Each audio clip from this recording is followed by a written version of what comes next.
Greetings everyone and welcome back to 365 Days of Prog. Today we will be listening to the album Space Shanty by the band Khaan. Hi, my name's Naomi. I'm an avid progressive rock fan, but I'm a long ways from knowing all the prog albums out there. But this year, I'm gonna give it a try. This is 365 Days of Prog. Or is it like Khan or Khan, like you say Kha?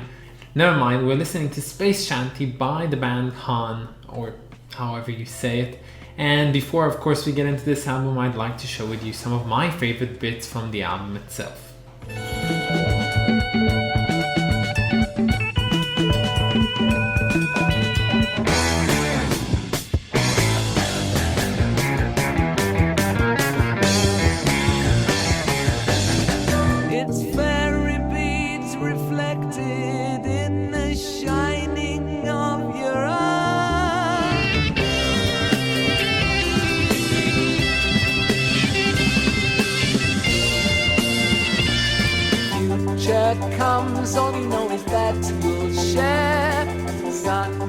So, this is, I believe, our first Canterbury prog scene album on this list. Now, if you do not know what Canterbury is, it's a city, it's a town, I think it's a small town in Kent, England, and it has made itself well known for being the original place of a lot of prog bands.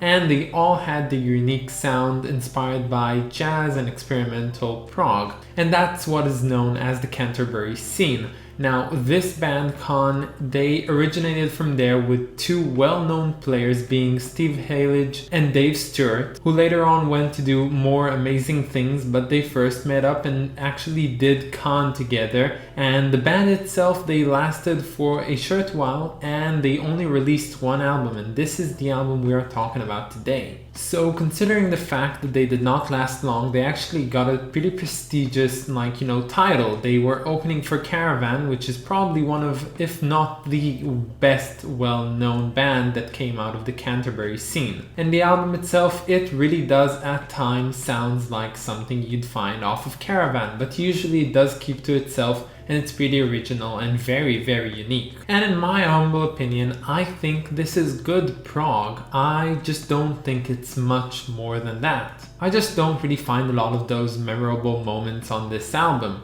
I think this album just really holds a great experience whilst listening to it, but I don't really believe there's a lot of singled out tracks which I would say, oh, they're all good within themselves. I think the experience itself of listening to this album as a whole is really something to experience and something to really enjoy. And I've seen this album in a lot of top lists, like ratings online and people on YouTube reviewing their favorite prog albums. And this one keeps on appearing again and again. And for some reason, I'm inclined to think that that is because this album has sort of a cult following to it. The fact that this album basically is a one-time thing, it's a spin of a band which did not last more than one studio album, really kind of does mean that it's really unique in itself. And the fact is, there's no other Khaan discography to review this album against, and I think that's why people look up to this album as a one-time thing that should be remembered and to be honored in the scene itself, and I think that's why it has this state of prestige. Honestly, in my opinion, this is great, fantastic, god tier stoner prog. And what I mean by that is, what you think what I mean by that. I think that the Canterbury scene and all the prog scene back in the 60s and 70s, it really relied upon, drug usage, a lot of illicit substances, and that's fine because some of the best albums to date have been made under the influence and are influenced by the substance itself. Take, for example, Pink Floyd's The Dark Side of the Moon, not a lot of the other things they did, and of course many other bands. And this album, I truly believe, would be a completely different ride if you could listen to it under an influence. And that is to say, again, for anyone watching, I am not advising anyone to take drugs. I'm just saying this is the context in which this album was probably made, and this explains a lot about the experience of me listening to it and of other people listening to it as well. And speaking about drugs, my favorite song off this album is titled Driving to Amsterdam. I think all the songs in this album are really good, they're really nice, some of them more, some of them less. But this song just for some reason popped out a bit more than the others, and I really had a great time listening to it. And I was riding a bus whilst doing it, and it just all connected up so finely, and I think I had a great time listening to it. And I actually listened to it once more since then, and I just found myself liking it more. So overall, I have a pretty positive view of this album, but before we get on to the rating of it, I must tell you what I think of the cover itself.